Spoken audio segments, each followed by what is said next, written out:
Eo amin'ny fiaraha-miasan'ny Madagasikara amin'ny firenena vahiny kosa misy ny délégation-ny Suisse mandalo eto Madagasikara amin'izao fotoana izao tamin'ny omaly 17 ny volana May dia noraisan'ny filoham-pirenena Andriamatoa Rajaonary Mapianina sy ny filohan'ny antenimieram-pirenena ireo délégation ireto mazava ho azy ny fanamafisana ny fiaraha-miasan'ny firenena roa tonta no nomena toerana tao anatin'ny fampiresana. Délégation mafonja ahitana parlementaire avy any Suisse tarihan'ny filohan'ny Sénat na ny Conseil des États suisses Claude Hesch no mandalo eto Madagasikara.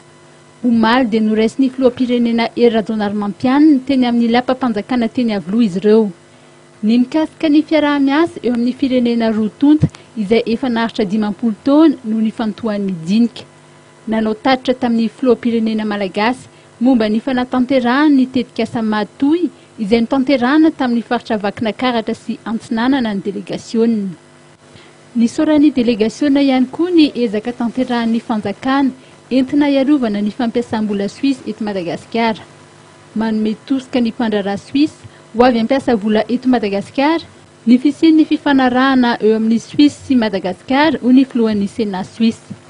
Omaly ihany koa dia noraisin'ny filohan'ny antenimieram-pirenena Rakotomamonjy Jean-Max ireo délégation Suisse. Noresana tamin'izany ny mikasika ny fiaraha-miasa eo amin'ny parlemanta Suisse sy Malagasy, ny titika ary nijery ny zava-misy eny amin'ny lapan'ny Tsimbazaza ny délégation. Ny délégation Suisse izay ahitana mpikambana eo anivon'ny Sénat miisa 3 ary mpanolotsaina eo anivon'izany androm-panjakana izany miisa 2. Niara-dia tamin'ny délégation ny masivon'ny Suisse miasa sy monina eto amintsika Andriamatoa Eric Mayoraz.